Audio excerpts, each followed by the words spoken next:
どうも皆さんこんばんは、夏目さんちのゲンです。洗濯中にめちゃめちゃでかい桃が流れてもちょっと怖くて拾えないさやです。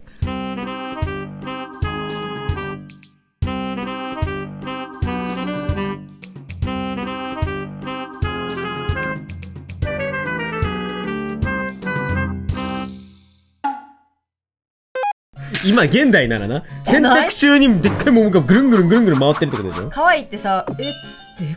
かっていう桃見てさ、ね、今ひらめいちゃったんだけどさ、でこの先はメンバーシップで意味わかんねえなカスメンバーシップでその誘導ゲンさんのこのクソみたいなアイディアが聞きたい方はぜひってなんだそのゴミみたいな言う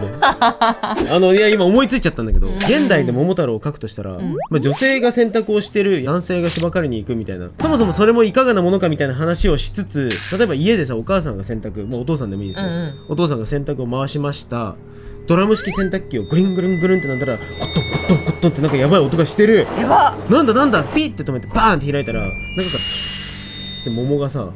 そこは桃なんだね。ずれないんだね。そこは桃太郎だよ。大さんが考えた桃太郎は、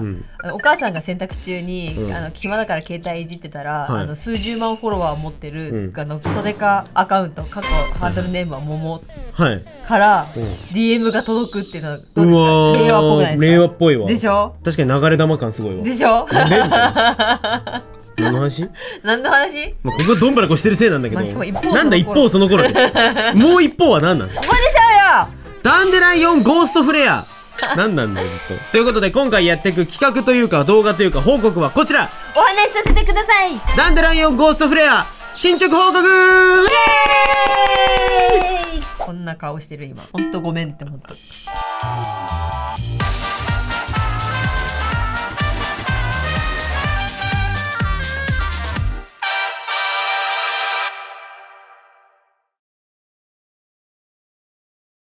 というわけでですね、皆さんこの世の中には2つの人間に分かれると思ってる。カスとクズ？そう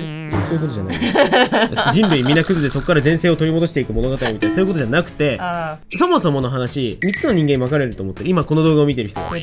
ダンデライオンゴーストフレアを楽しみに待っていただいている方、ダンデライオンゴーストフレアについてちょっと忘れてしまっている方、そもそもダンデライオンゴーストフレアというタイトル知らない方この3パターンだと思うんですよ。確かに夏目さんちを見てくださってる方、ね、そうなんです。しかもなぜなら、このダンデライオンゴーストフレアっていうタイトルを発表してから、2年が経ってる2年か？ほぼ2年です、多分見てない人もいる。こちらの動画をまずはご覧ください。夏これ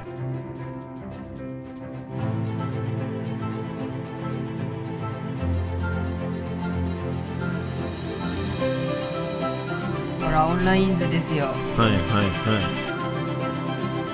すっかりいろんなところでいっぱい見ていただいてる。これね、まずここの報告、画集が出るよっていう、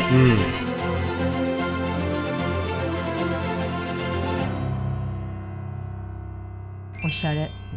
誰かしらこんなおしゃれな動画作ってくれたの？ユシラの功績。ユシはい、まず問題点ここその1。まずオンライン図こちらたくさん、本当に皆さんお迎えしていただいて本当にありがとうございます。これが予告では2023年初春発売予定。今初春って大体まあさ3月ぐらいってことよ。オンライン図がさ何月に発売したのか言ってやれよ。オンライン図2023年8月25日発売です。ありがとうございます。ありがとうございました。まあそれはいい、出ました。ありがとう、みんな見てくれて。次問題の動画です。これも石田くんが作ってくれたとってもおしゃれな動画です。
もう一つの嘘が。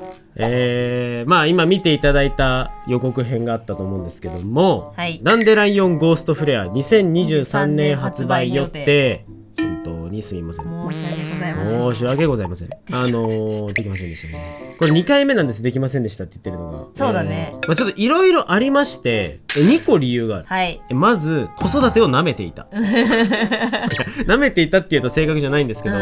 れみんなとこう YouTube の楽しんでいただく動画を作りながら、イラストのお仕事などを受けつつ、そして漫画の制作をしつつ、三足のわらじ的なものを今夏目さんちやっているんですけど、まあそれとは別にまた細々お仕事をやらせていただいたので、だいぶ前から継続的に、要はもうパラちゃんが生まれる前から始まってたお仕事とか、そうだね、があって、メインはやっぱりこの YouTube とかイラストのお仕事とか漫画のところが多いけど、ちょっと別のお仕事もあったりとかでやってるじゃないですか。でうちは幸いにもうちの実家の両親が近くに住んでるので、パラちゃんを見ていただいてたりとかはあるんですけど、それを含めても日中しか仕事ができないっていう、今まで変な話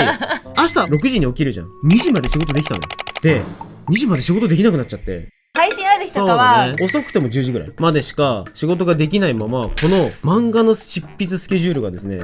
大幅に遅延しておりまして、申し訳ございません。本当にごめんなさい。結構ねコメント欄で最近ね、いかがですかみたいな、今どれくらいなんですかみたいな、あれってなくなっちゃったんですかみたいな、たくさんいただくようになっちゃって、なんかあんまりまだこう定まってない時に報告するとよくないかなというところだったんですけど、そろそろちゃんと言わないと。そうね、そろそろ報告をさせていただかんとという、遅くなりすぎてるので、申し訳ありませんと言いつつ、もう一つ理由があって、時間をねいろいろゆっくり作らせていただいてる中で、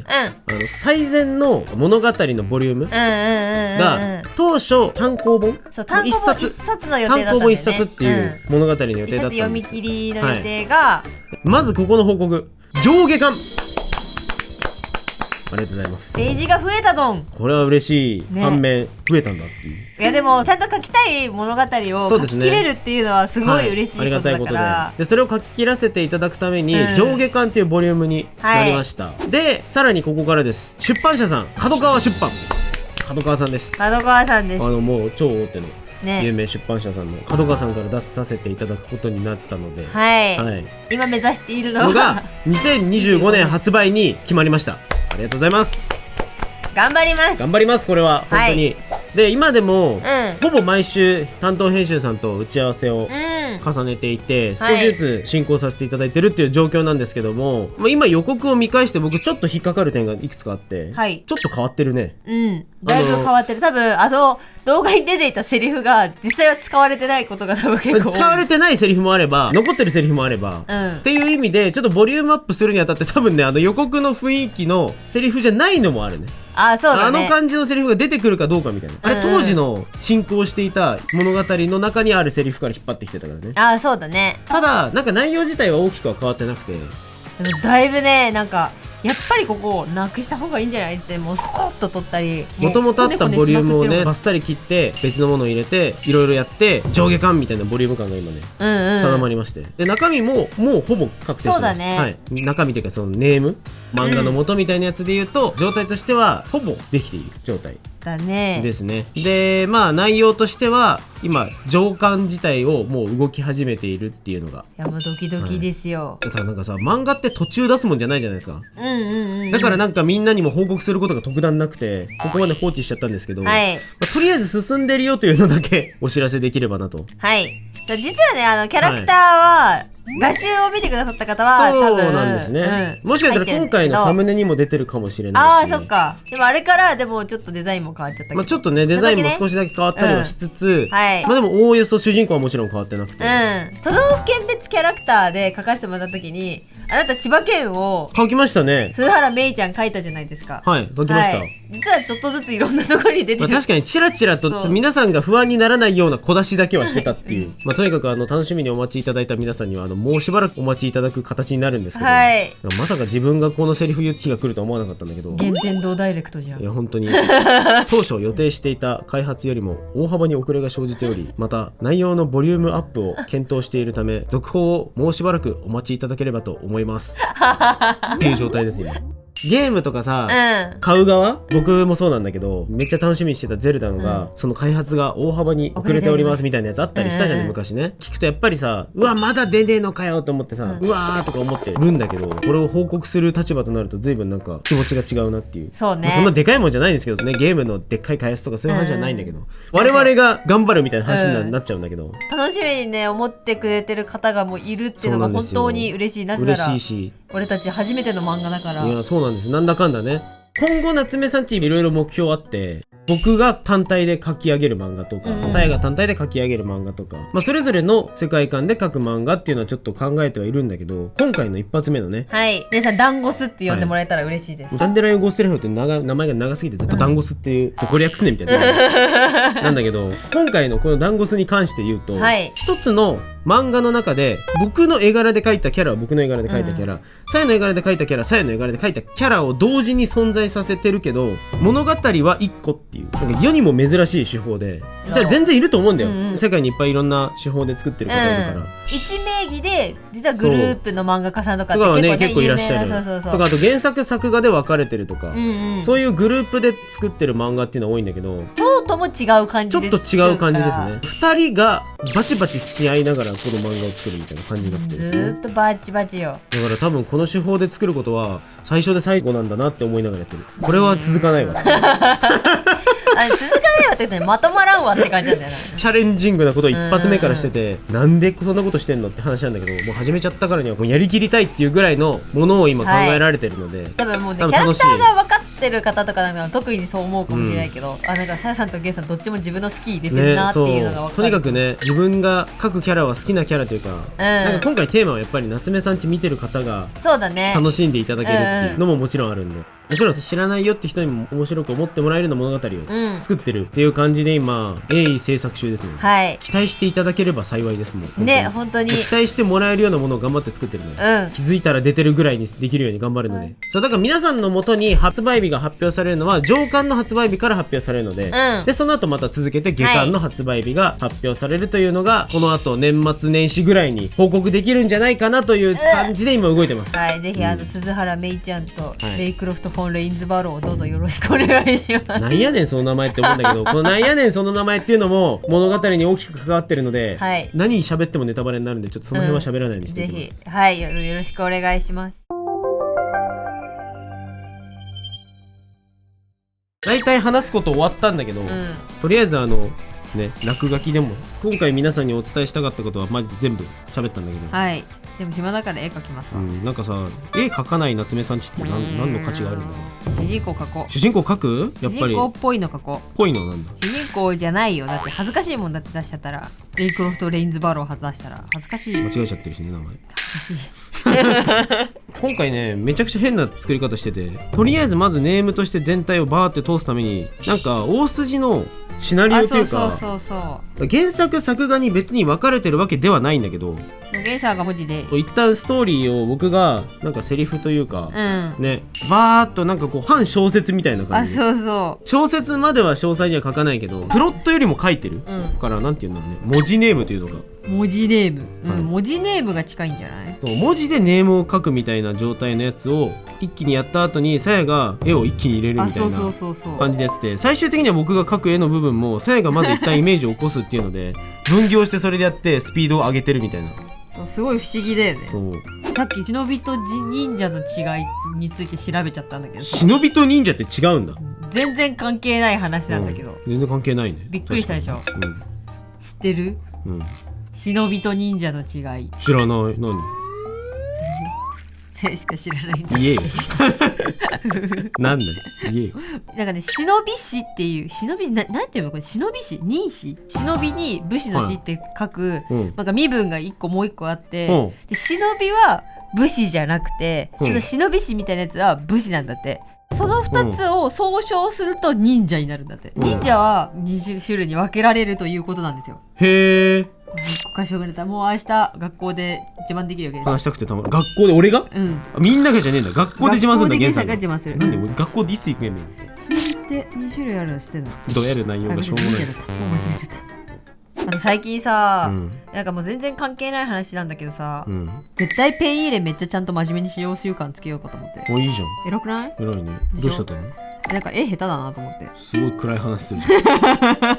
なんかさ、ちょっとさ、適当に描きすぎてるなと思って、一本一本を大事に、もう我が子のように。大丈夫、対響配信あるから。我が子のように弾こう。でも我が子のように弾くと一生終わんないけどね。うん。ほら見て、すっごい丁寧じゃない？こういう動画にしてる。こんなカスみたいな鉛筆の下書きに対してこんなに丁寧に線を引いていて、会社で共有のコピー機の紙毎回変えてくれる人ぐらい偉い。偉い。いる、そういう優しい人。優しいけどその人に甘えちゃいけないんだよ。そうだよ。ありがとう。その人ありがとう。別にうちの会社コピー機があるわけじゃないんだけど、そういうのってなんか毎回クジラさんがね、なんか危機としてやってる感じがあるから、なんかクジラさんがニコニコしながらやってて、あ、またクジラさんにやらせてしまっている気がするっつって最後横取りすると、あ、さやさん取らないでくださいって言われる。この流れ結構あるよね。確かに。そんな何持ってんの？え？袖かタンポポ。何その学芸会の道具みたいに急に持ち始めたその例。こんなものはそんなもの漫画一回も出てこないだろ。出てきません。さ、僕最大の問題点がさ、あってさ、基本的に僕同じキャラ描くとすごい苦手なんだけど、2回目困るよね。でも終わった。それって困るよね。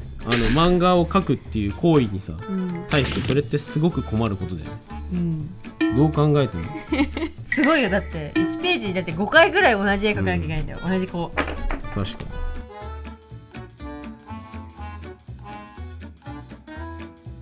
はい、ということでなんか落書きをしてみようの回が終わりました。はい、せっかくなので絵を描いてみたというわけですが、せーの、ドン。これが噂の、まあこれが噂のね、どっちもまあなんかあなたたち描きそうですねこんな子みたいな、今までいろんな動画で描いてませんでしたっていうっていうツッコミがあってもまあ、仕方ないんですけど、はいこんな子ですね。見てる方もね、いるとは思うんですけど、はい、はい鈴原メイちゃんと、これが鈴原メイちゃんです。レイクロフト・フォン・レインズ・バローですね。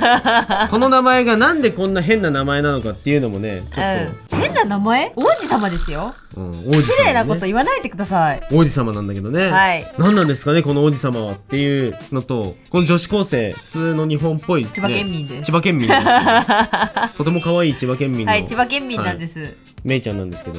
私は普通ですとかのたまってますけど、まあこういう子ですよ。そうですね、早くこの子たちの物語を皆さんに知ってほしい、見てほしいのになんかないんだよね、まだなぜか出てないんですよ。いやそうなんですよ。だから漫画における見せれるものって完成品以外何物でもないから、しかも1話ずつ出していくわけでもないんで、まあでもどうせだったら一気に読んでいただきたいということで、もうしばらくお待ちいただくという感じになりますが、